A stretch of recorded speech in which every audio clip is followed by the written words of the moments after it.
Hi friends, welcome to Indian recipes Tamil. நம்ம இன்றைக்கி ரொம்ப சுவையான உருளைக்கிழங்கு ஃப்ரைட் ரைஸ் சிம்பிளாக எப்படி செய்கிறதுன்னு பார்க்க போகிறோம். ஃப்ரெண்ட்ஸ், இதில் நம்ம அதிகமான காய்கறிகள்லாம் யூஸ் பண்ணவே இல்லை. உருளைக்கிழங்கை தவிர எந்த காய்கறியும் நம்ம இதில் யூஸ் பண்ணலை. ஆனாலும் ரொம்ப டேஸ்ட்டாக ரெஸ்டாரண்ட்டில் கிடைக்கக்கூடிய ஃப்ரைட் ரைஸ் அளவுக்கு பக்காவாக இருக்கும். ஸோ நீங்களும் கண்டிப்பாக இந்த லாக்டவுன் சமயத்தில் இந்த ரெசிபியை ட்ரை பண்ணி பாருங்கள். இந்த சமயத்தில் எல்லா கடைகளும் பூட்டியிருக்கும். என்ன லஞ்ச் ப்ரிப்பேர் பண்ணுறதுன்னு ரொம்ப குழப்பமாக இருக்கும். ஸோ அந்த மாதிரி சூழ்நிலையில் இந்த ஃப்ரைட் ரைஸ் ட்ரை பண்ணுங்கள்.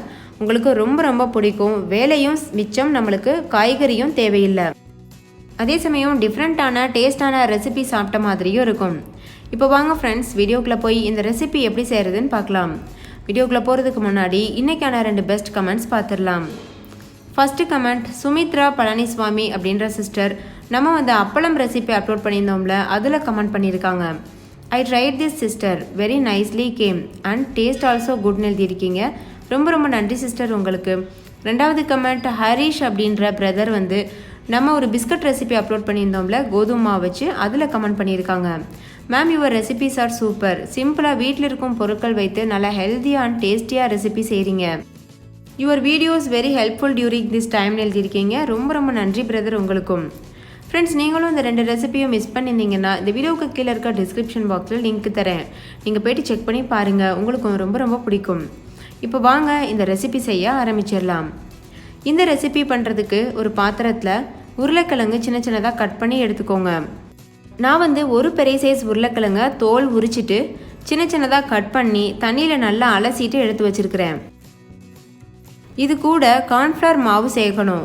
உங்ககிட்ட கார்ன்ஃப்ளவர் மாவு இல்லைன்னா மைதா மாவு கூட சேர்த்துக்கோங்க. 2 ஸ்பூன் அளவு கார்ன்ஃப்ளவர் மாவு நான் இன்றைக்கி சேர்த்துருக்கேன். இது கூடவே 1.5 ஸ்பூன் அளவுக்கு அரிசி மாவு சேர்த்துக்கோங்க. சேர்த்துட்டு இது கூட தேவையான அளவு உப்பு சேர்த்துக்கோங்க. இது கூட 1 ஸ்பூன் மிளகாத்தூள், 1 ஸ்பூன் அளவு இஞ்சி பூண்டு பேஸ்ட்டும் சேர்த்துக்கோங்க. சேர்த்துட்டு ஒரு தடவை கை வச்சு நல்லா இதை கலந்து விட்டுக்கோங்க. பாருங்கள், இந்த மாதிரி. நீங்கள் இது கூட மல்லித்தூள், மஞ்சள் தூள், அதுக்கப்புறம் கிங் மசாலா இதெல்லாம் கூட சேர்த்துக்கிறலாம். நான் இன்றைக்கி சிம்பிளாக செய்கிறதுனால மிளகாத்தூள் மட்டும் சேர்த்து செய்திருக்கேன். இது போல் ஃபஸ்ட்டு இந்த உருளைக்கிழங்குல எல்லா மாவும் படுறது அளவுக்கு நல்லா ஃபஸ்ட்டு மிக்ஸ் பண்ணிக்கோங்க. அதுக்கப்புறம் நம்ம தண்ணி சேர்த்து மிக்ஸ் பண்ணிக்கிறலாம். தண்ணியும் ரொம்ப அதிகம் சேர்த்துடக்கூடாது ஃப்ரெண்ட்ஸ். ஒரு 1/4 டம்ளர் அளவுக்கு மட்டும் சேர்த்தா போதும். இப்போ ஃபஸ்ட்டு இது நல்லா மிக்ஸ் பண்ணியாச்சு. இது கூட 1/4 டம்ளர் அளவு தண்ணி சேர்த்துட்டு ஒரு தடவை நல்லா பிரட்டிக்கோங்க. ஃப்ரெண்ட்ஸ், நிறைய தண்ணி சேர்த்துட்டிங்கன்னா நம்ம சேர்த்துருக்க மாவெல்லாம் நம்ம உருளைக்கிழங்குல ஒட்டாமல் போயிடும். அதனால் தண்ணி ரொம்ப கம்மியாக சேர்த்துக்கோங்க. சேர்த்துட்டு இது போல் பெசரிக்கோங்க. நம்ம மீன் பொரிக்கிறதுக்கு மீனில் அப்ளை பண்ணுவோம்ல, அதே போல் தான்.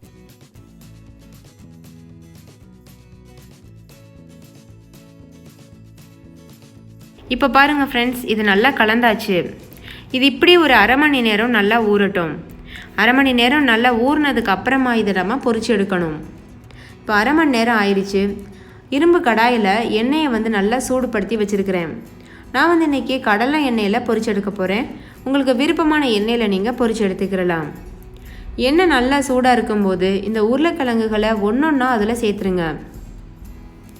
ஒட்டு மொத்தமாக அதில் சேர்த்துட்டோன்னா ஒன்றோட ஒன்று ஒட்டிக்கிறோம். அதனால் முடிஞ்ச அளவு ஒன்றொன்னா சேர்க்க பாருங்கள். சேர்த்துட்டு 2 பக்கம் திருப்பி விட்டு ஹை ஃப்ளேமில் வச்சு நல்லா பொரிச்சு எடுத்துக்கோங்க.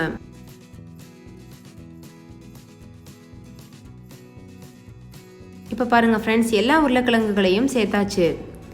சேர்த்துட்டு 2 பக்கம் இது போல் பிரட்டி விட்டு நம்ம பொரிய விடணும். இந்த எண்ணெயில் நல்ல சலசலன்னு சத்தம் வருதுல்ல, இந்த சத்தம்லாம் அடங்கினதுக்கு அப்புறமா நம்ம இதை வெளியில் எடுத்துடலாம். அவ்வளோதான் ஃப்ரெண்ட்ஸ், நம்முடைய உருளைக்கிழங்குகள் சூப்பராக பொரிஞ்சு வந்திருக்கு பாருங்கள். இதை இப்போ நம்ம வெளியில் எடுத்துடணும். ஃப்ரெண்ட்ஸ், நீங்கள் உருளைக்கிழங்குகளுக்கு பதிலாக வேறு ஏதாவது காய்கறி கூட யூஸ் பண்ணலாம். காலிஃப்ளவர், கேரட் இந்த மாதிரி கூட யூஸ் பண்ணலாம். இப்போ இதை வெளியில் எடுத்தாச்சு. இதை வெளியில் எடுத்து வேறு ஒரு பிளேட்டில் வச்சுருங்க.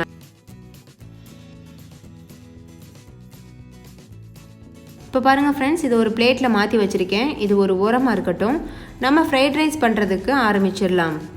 அதுக்கு ஒரு கடாயில் 2 ஸ்பூன் அளவு எண்ணெய் சேர்த்துக்கோங்க. எண்ணெய் நல்லா சூடாகட்டும். இப்போ பாருங்கள் எண்ணெய் நல்லா சூடாயிருச்சு. இதில் ஒரு பெரிய சைஸ் வெங்காயத்தை நீள் வாக்கில் பொடியாக அரிஞ்சு சேர்த்துக்கோங்க. நம்ம பிரியாணிக்கெலாம் கட் பண்ணுவோம்ல, அந்த மாதிரி கட் பண்ணி சேர்த்துக்கோங்க. சேர்த்துட்டு இதை நல்லா வதக்கி விடுங்க. ஃப்ரெண்ட்ஸ், பொதுவாக ஃப்ரைட் ரைஸ்னால் நிறைய காய்கறிகள் சேர்த்து பண்ணுவோம்ல. பீன்ஸ், பட்டாணி, கேரட், அதுக்கப்புறம் முட்டைக்கோஸ், காலிஃப்ளவர்லாம் சேர்த்து பண்ணுவோம். சிலர் குடமிளகாயும் சேர்த்து பண்ணுவாங்க. நம்ம இன்றைக்கி இந்த லாக்டவுன் சமயத்தில் காய்கறிகள் வாங்க முடியாதுன்றதுனால சிம்பிளாக ப்ரிப்பேர் பண்ணுறோம். உங்கள்கிட்ட காய்கறிகள் ஒரு வேளை இருக்குன்னா நீங்கள் கண்டிப்பாக காய்கறிகள் சேர்த்தே பண்ணலாம். இப்போ வெங்காயம் ஓரளவுக்கு வதங்கிருச்சு. இது கூட 1 ஸ்பூன் அளவு பொடியாக நறுக்கின பூண்டு சேர்த்துக்கிறேன். 1 ஸ்பூன் அளவு பொடியாக நறுக்கின இஞ்சி சேர்த்துக்கோங்க. சேர்த்துட்டு இஞ்சி பூண்டோட பச்சை வாசனை போகிறது வரைக்கும் நல்லா வதக்கிக்கோங்க. இப்போ பாருங்கள் ஃப்ரெண்ட்ஸ், வெங்காயம் இஞ்சி பூண்டுலாம் நல்லா வதங்கிருச்சு. இது கூட 1 ஸ்பூன் அளவு இஞ்சி பூண்டு விழுது சேர்த்துக்கிறேன். இது முற்றிலும் ஆப்ஷனல், உங்களுக்கு விருப்பம் இருந்தால் மட்டும் சேர்த்துக்கோங்க. சேர்த்துட்டு இது நல்லா கலந்துக்கோங்க. இது கூட தேவையான அளவு உப்பு சேர்த்து மறுபடிக்கும் நல்லா வதக்கிக்கோங்க. வெங்காயம் பூண்டெல்லாம் நல்லா வதங்கினதுக்கு அப்புறமா 1 ஸ்பூன் அளவு சில்லி சாஸ் சேர்த்துக்கோங்க. நான் ரெட் சில்லி சாஸ் சேர்க்குறேன். இதையும் ஒரு தடவை கலந்துக்கோங்க. இது கூட 1 ஸ்பூன் க்ரீன் சில்லி சாஸ் சேர்த்துக்கிறேன். இதையும் ஒரு தடவை நல்லா நம்ம கலந்துக்கிறலாம். இப்போ இது கூட 1 ஸ்பூன் டொமேட்டோ கெச்சப் சேர்த்துக்கிறேன். ஃப்ரெண்ட்ஸ், இந்த சாஸ் எல்லாம் உங்ககிட்ட இருந்தால் மட்டும் சேர்த்துக்கோங்க. இதெல்லாம் சேர்த்திங்கன்னா நம்ம ரெஸ்டாரண்ட் ஸ்டைலில் கிடைக்கக்கூடிய ஃப்ரைட் ரைஸ் மாதிரி இருக்கும், அதுக்காக சேர்த்துருக்கேன். இப்போ இது கூட கொஞ்சம் போல் சோயா சாஸ், அதையும் சேர்த்துட்டு இதை நல்லா கலந்துக்கோங்க. ஃப்ரெண்ட்ஸ், சோயா சாஸ் ரொம்ப கம்மியாக சேர்த்துக்கோங்க. ஏன்னா சோயா சாஸ் கசப்பு சுவையுடையதுன்றனால நிறைய சேர்த்துட்டோன்னா நம்மளுடைய ரெசிபியே கெட்டு போயிடும். அதனால் இதெல்லாம் சேர்த்ததுக்கப்புறமா நல்லா ஒரு தடவை மிக்ஸ் பண்ணி விட்டுருங்க. இப்போ இது கூட ஒரு கைப்பிடி அளவு கஸ்தூரி மேத்தி சேர்க்குறேன். ஒருவேளை உங்ககிட்ட கொத்தமல்லி இலை இருக்குன்னா நீங்கள் அதையே நல்லா பொடியாக அரைஞ்சிட்டு சேர்த்துக்கிறலாம் கஸ்தூரி மேத்திக்கு பதிலாக. இப்போ இது கூட 1 ஸ்பூன் அளவு மிளகுத்தூள் சேர்த்துக்கிறேன். இதையும் நம்ம நல்லா வதக்கிக்கலாம். இதை நல்லா வதக்கினதுக்கு அப்புறமா இது கூட நம்ம ஏற்கனவே பொரித்து ஆற வச்சு வச்சுருக்கோம்ல உருளைக்கிழங்குகள், அதையும் சேர்த்துருங்க. சேர்த்துட்டு இதையும் நல்லா வதக்கிக்கோங்க. ஃப்ரெண்ட்ஸ், உங்களுக்கு விருப்பம் இருந்ததுன்னா மிளகாத்தூள், மல்லித்தூள், மஞ்சத்தூள்லாம் கூட நீங்கள் இதில் சேர்க்கலாம். நான் இன்றைக்கி ப்ளெயினாக செய்கிறேன். உருளைக்கிழங்கு சேர்த்து நல்லா கலந்ததுக்கப்புறமா வேக வச்சு தண்ணி வடித்து வச்சுருக்க சாதத்தை சேர்த்துக்கோங்க. நான் இன்றைக்கி பாஸ்மதி அரிசி 2 கப் அளவு சேர்த்துருக்கேன். ஃப்ரெண்ட்ஸ், நான் இன்றைக்கி சோறு வேக வைக்கும் போதே 2 ஸ்பூன் எண்ணெய் விட்டு வேக வச்சேன். அதனால் நல்லா பார்த்திங்கன்னா உதிரி உதிரியாக இருக்குது. ஸோ நீங்களும் சாதம் வேக வைக்கும் போதே 2 ஸ்பூன் அளவு எண்ணெய் சேர்த்து வேக வச்சுக்கோங்க. வேக வச்சுட்டு வடித்ததுக்கப்புறமா நல்லா உதிரி உதிரியாக பொலன்னு இந்த மாதிரி சாதம் உங்களுக்கு கிடைக்கும். இப்போ நம்ம சேர்த்துருக்க சாஸ், வெங்காயம் எல்லாமே சோறில் எல்லா இடத்துலையும் படுறது அளவுக்கு நல்லா கலந்துக்கோங்க. இப்போ நல்லா கலந்தாச்சு. இப்போ பாருங்கள் ஃப்ரெண்ட்ஸ், எவ்வளோ உதிரி உதிரியான ஃப்ரைட் ரைஸ் அப்படியே ரெஸ்டாரண்ட் ஸ்டைலில் மணக்க தயாராகிருக்கு. பார்க்கும்போதே சாப்பிடணும் போல் தோணுதில்ல ஃப்ரெண்ட்ஸ். டேஸ்ட்டும் அந்தளவு பக்காவாக அட்டகாசமாக இருக்கும். இதை நீங்கள் சுட சுட முட்டை ஆம்லேட் இல்லைனா வெறுமனே தயிர் ராய்த்தா கூட வச்சு சாப்பிட்டீங்கன்னா கூட ரொம்பவே சுவையாக இருக்கும். குழந்தைங்கள்லேருந்து பெரியவங்க வரைக்கும் கேட்டு வாங்கி சாப்பிடுவாங்க. அவ்வளோ டேஸ்ட்டாக இருக்கும். ஸோ கண்டிப்பாக இன்றைக்கே ட்ரை பண்ணி பாருங்கள்.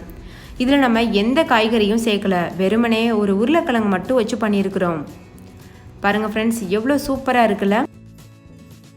ஸோ ட்ரை பண்ணிவிட்டு உங்களுடைய எக்ஸ்பீரியன்ஸ் எப்படி இருந்ததுன்னு கமெண்ட்லையும் கூட ஷேர் பண்ண மறந்துடாதீங்க. ஃப்ரெண்ட்ஸ், இந்த ரைஸ் ரெசிப்பியில் எனக்கு தெரிஞ்ச ஒரு 2 டிப்ஸ் நான் உங்கள் கூட ஷேர் பண்ணுறேன். நான் எப்போதுமே ஃப்ரைட் ரைஸ் ப்ரிப்பேர் பண்ணும்போது இந்த டிப்ஸை ஃபாலோ பண்ணி தான் பண்ணுவேன். ஸோ எனக்கு பெர்ஃபெக்டான ஃப்ரைட் ரைஸ் கிடைக்கும். அது என்னென்னா, சாதம் நான் குக்கரில் வேக வைக்க மாட்டேன். எப்பொழுதுமே ஃப்ரைட் ரைஸ் நீங்கள் பண்ணும்போது பானையில் வச்சு வடித்து சேர்த்துக்கோங்க. அப்போ தான் நல்லா பொலன்னு பெர்ஃபெக்டான ரைஸ் நம்மளுக்கு கிடைக்கும். 2வது டிப் நீங்கள் ரைஸ் வேக வைக்கும்போது 2 ஸ்பூன் எண்ணெய் சேர்த்துட்டு வேக வைங்க. அப்போ உங்களுக்கு உதிரி உதிரியாகவே இருக்கும். ஆறுனதுக்கு அப்புறமா கூட சில சாதம் பார்த்திங்கன்னா சூடாக இருக்கும்போது உதிரி உதிரியாக இருக்கும், ஆறுனதுக்கு அப்புறம் கெட்டிப்பட்டுரும். ஆனால் எண்ணெய் சேர்த்து வேக வைக்கும்போது கண்டிப்பாக அந்த ப்ராப்ளம் வராது. ஸோ ட்ரை பண்ணி பாருங்கள். ட்ரை பண்ணிவிட்டு உங்களோட எக்ஸ்பீரியன்ஸை கமெண்ட்டில் என் கூட ஷேர் பண்ண மறந்துடாதீங்க. இன்னொரு சூப்பரான ரெசிபியோட நான் உங்களை சந்திக்கிறேன். அதுக்கு முன்னாடி நம்ம சேனல் இந்தியன் ரெசிபீஸ் தமிழை சப்ஸ்கிரைப் செய்யாத நண்பர்கள் சப்ஸ்கிரைப் செய்துக்கோங்க. தேங்க்யூ. பாய்.